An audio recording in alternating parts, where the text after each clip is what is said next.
दिन में तू ना हो वो दिन ही नहीं, जिस जीवन में तू ना वो जीवन नहीं।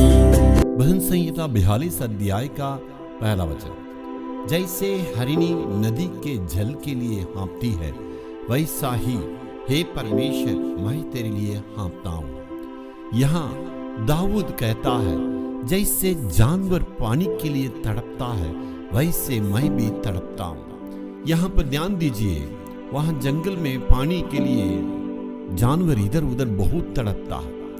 ये आत्मिक, इसका मतलब क्या है हमें इसको समझने की आवश्यकता है। योएल नबी का पुस्तक 2 अध्याय का 20वां वचन में देखिए, वहां आग के द्वारा सारी बातें भस्म हो चुकी है।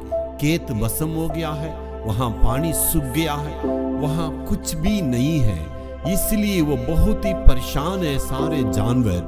अब वो पानी के लिए तड़पता है। वैसे ही इस हिरन का भी दृष्टांत को देखिए, वो पानी के लिए तड़पता है। मेरे प्यारों, वहां पर कुछ भी नहीं रहने के चलते उस हिरन का समान मेरी आत्मा भी तड़पती है, मेरे लिए भी कुछ नहीं है। ऐसे दाऊद भजन संहिता लेकर कहता है जैसे हिरन, जैसे हरिणी पानी के लिए तड़पती है, मेरी आत्मा आपके लिए हाँफती है। प्रभु, आज इस वचन को सुनने वालों से मैं कहने के लिए चाहता हूं, मेरे प्यारों, हमारे अंदर इस प्रकार का बोझ, इस प्रकार का प्यास होना चाहिए। हमारी आत्मा इस प्रकार हाँफना चाहिए उस पानी के लिए जो परमेश्वर की ओर से मिलने वाला आत्मिक बातों के लिए। आज क्यों मैं ये कहने के लिए चाहता हूँ, हमारी चारों तरफ की परिस्थिति को देखिए, दुनिया को देखिए, सारे तरफ बदल चुके हैं, सारी परिस्थितियां बदल चुकी है। इस प्रकार आत्मिकता को खत्म करने के लिए बहुत सारी बातें आ गई है। आजकल आत्मिक बातों पर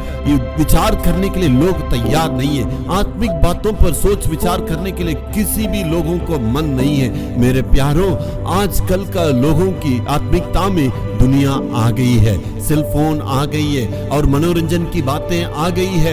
इस प्रकार जैसे योएल नबी में लिखा हुआ, जैसे अग्नि ने भस्म किया है, इस प्रकार की संसार की सारी बातें आत्मिकता को पर पूरा हावी होके खत्म कर दिया है। मेरे प्यारों, आजकल लोगों के बीच में आत्मिकता के बारे में सोच रहे नहीं है, परिस्थिति के बारे में सोच रहे। परमेश्वर का दास इसलिए कहता है मेरी आत्मा पानी के लिए तड़पता है, मेरी आत्मा परमेश्वर के लिए तड़पता है, मेरी आत्मा परमेश्वर की संगति के लिए तड़पता है। इसलिए मेरे प्यारों, आपका जीवन में आत्मिकता के प्रति प्यास रखना है, पवित्रता के प्रति प्यास रखना है, परमेश्वर में बढ़ने के प्रति हमें प्यास रखने की आवश्यकता है। Hallelujah, hallelujah.